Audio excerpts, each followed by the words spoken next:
All right, I'm getting ready for my 10-year anniversary dinner, and I thought I'd give you an update for the video that I did a couple weeks ago. I left you on a bit of a cliffhanger. That's because I didn't know what was about to happen. And here we are, weeks later, and oh my gosh, so much has happened. I just want to say, ignore my eyebrows. I changed to like a different brand, and I just think it's way too dark, but I'm gonna do my hair and my makeup and see how I feel about the brows. So I started going to a fertility doctor, and I had a sonohystogram done along with a whole bunch of blood work. My husband did his blood work and he did sperm testing. So at the sonohystogram appointment, my doctor, it was the first time me actually meeting her. I had been meeting at the time with like a bunch of nurses. She had told me, you're gonna ovulate in 6 days, go get pregnant. So I was like, what the heck? The OBGYN that did the D&C about a month ago told me to wait 2 cycles. And she is like, you're good, you're gonna ovulate, just go try, and then we'll take it from there. So I went home. She's like, or you can wait until you get the results, whatever, like it's personal choice, but you can go home to get pregnant. Clarify that. So I went home, talked to my husband, and I kind of came to the conclusion that like I wanted to wait to see the results. I didn't want it on my conscience that, you know, if we got the results back and there was something wrong with us, that we could have prevented another miscarriage and I got pregnant because I was too impatient. So we're like, okay, let's wait. So fast forward a week, I had the appointment with the doctor, and luckily she had told me that the results came back normal.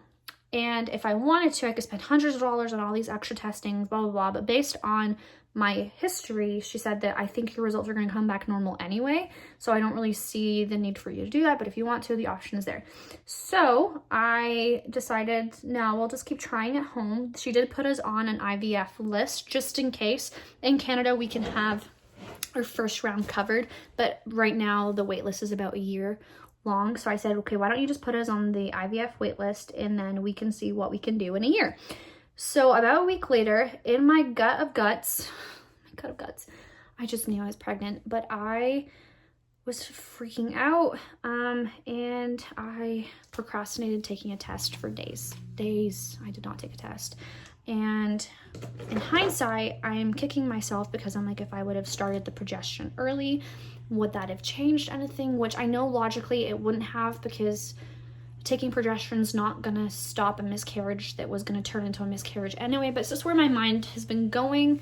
You know, obviously this is a genetic thing. Something is just not computing, because when I went in for my 5-week appointment, it was about 5.5 weeks when I started going in for blood work, I was on like the lower scale. So I went back again on Friday, and then they had said, okay, your numbers have increased, but you're still on that lower scale. So I think my number, I could pull it up, but I think it was 314 and went up to 500. Oh my gosh, these numbers, 500 and something. I think it was 554, I want to say. And then she had me come back on the Monday, and my number was 1,200 and I think 49. And she goes, okay, your numbers are still increasing, but they're still on the lower scale. I want you to come back on the Wednesday. Back on the Wednesday, and it revealed that my numbers went up by 100. So I was like 1,300 and something. And I was devastated. I was like, not again. Are you kidding me? And I knew over the weekend, I told myself, I'm like, this feels different. I'm like, yes, my boobs hurt. I'm feeling tired, but I'm like, I'm not sick. And usually I get really sick. So I told myself, if I'm not sick by the time the weekend is over, I'm like, I'm having a miscarriage. And sure enough, I didn't get sick. My numbers were going down. I went in on Friday because they were worried I was about to have, or was having, an ectopic pregnancy. So I just wanted to see where the baby was at. So I went in, I had an ultrasound done. I had more blood work done, which also revealed that my blood work, my HCG levels were decreasing still, which was good in terms of a miscarriage. Basically said that they saw something in my uterus, which they suspect is a baby, but they want to keep a close eye on me, so I had to come back. So I have been getting blood work done. On Monday, I went in to get blood work done. Again, revealed my numbers were dropping. And then today, I got blood work done that revealed that my numbers were now at like 200. On Monday, I started experiencing shooting, like nerve pain almost in my vagina that was like shooting up. And that's what I had experienced before I started bleeding at 13 weeks, I remember. But I kind of pegged it to like my uterus is growing, or I was traveling at the time. So I was like, maybe it's just like my body. Like I didn't think miscarriage. But this time I was like, okay, I know this feeling. So I had like shooting nerve pains every now and again. It wasn't happening often, but it was enough where I was like, okay. And then yesterday I started bleeding. Today the bleeding is heavier and what you would expect from a miscarriage. It's just not pretty. So once they had found out the results today, they gave me a call and they basically just told me that they want to see me again on Friday. They want to confirm that my HCG levels are at 0. They said that once that happens, ovulation will start and I can potentially be ovulating, and then I'll have like my first period. They did say that once that happens, I could start trying for a baby. And like my mind was kind of blown from this because I'm thinking in my head, I'm like, I'm currently bleeding. Like the thought of ovulating and having another pregnancy, like that seems like a lot. I want to keep trying because like my doctor said, like there's just no reason that they can see on my end. It's just genetics, it just happens. And part of me is just thinking like, man, this is just like really bad luck, but there has to be a reason why it's not working out. I don't know, I can't peg it yet, and glad I'm seeing this miscarriage through to the end the natural way, I guess. I don't know. I've also been reflecting on my life, me as a mom and all the things, and it's honestly changed my perspective so much about like how I parent and how, I don't know, it's made me like more grateful for these cute little babies that I have running around me. And I'm not obviously grateful that I've had these miscarriages, but it's also allowed me to just learn and grow as a person. Like I feel so much more empathetic towards people that are going through, I don't know, hard things. And I feel like it's really brought my husband and I closer, and it's just changed me in like a faith perspective as well. I feel like I've kind of finding my footing with how I felt with faith, and there's a lot of good that I'm trying to focus on versus focusing on how horrible this has been.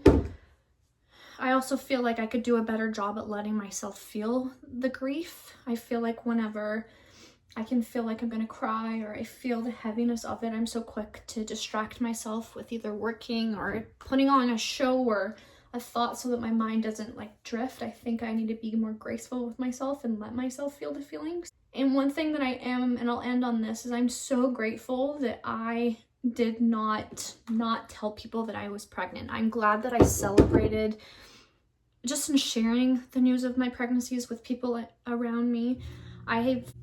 These babies are here at one point, and it's fun to talk about and think about their presence. And I'm also grateful that when things have not gone the way that I've wanted, that I've been able to get the support that I've needed. I'm glad I didn't keep it a secret. I'm glad that I've been able to have girls' nights with my friends, to talk about it with my family and, my in-laws and stuff. And I know it's not for everyone. I know that people don't like to talk about it. I know lots of people don't want to post about it on social media, but that's just for me personally. I'm a talker. I like to talk through things. So I don't love the stigma around you need to wait to share your news until you're 12 weeks because you never know. It's like, well, life happens, and it's good for, even when I posted that last video about the miscarriages, I loved reading some of the comments that I was getting and just the support. And I was receiving DMs from women and sharing their experiences, and I think it's good for other people to talk about it too. It's good that we acknowledge it and we talk about it, and that is my rant. And that is me. I don't know what I'm gonna do with my hair, but that is my update. The update is, I guess, I'm having another miscarriage, my 4th one. I'm going through it right now. I know that it's November 2025. I hope that I can look back on this video in 2026, either with a baby or with a baby bump. But hopefully that is it. I can look back in this video and just know that everything is okay. I will give you guys an update when I have an update to share. I'm gonna take some time with my family. Christmas is soon. I'm gonna take a month off of work. I'm gonna not do anything. I'm not gonna check my DMs or videos, and I just wanna be present with my kids. I'm gonna pull my son out of daycare. I want to just spend the next couple of months before he starts school in September just with him, embracing him and just loving on him, now that my busy season's about to be over in December. And yeah, that is my goal, to just be present. I'm going to be realigning my hormones. I have bought a bunch of new natural products. I'm going to be changing. I'm waiting for the shipment to come in. I'm changing my shampoos. I'm changing my soaps. I'm changing my laundry detergent. I'm changing my kids' stuff. Trying to just, because I've been doing research on hormone disruptors.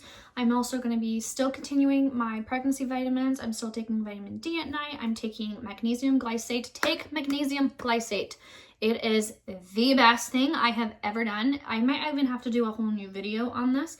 Magnesium glycate is the best. I'll actually link the one that I'm using in the description. Everybody should have it. It's changed my life. I'm going to do another video just to tell you about it. What else? And then, okay, I ordered on Amazon. Here I'm ranting again. I ordered on Amazon omega-3, which apparently was really good for quality.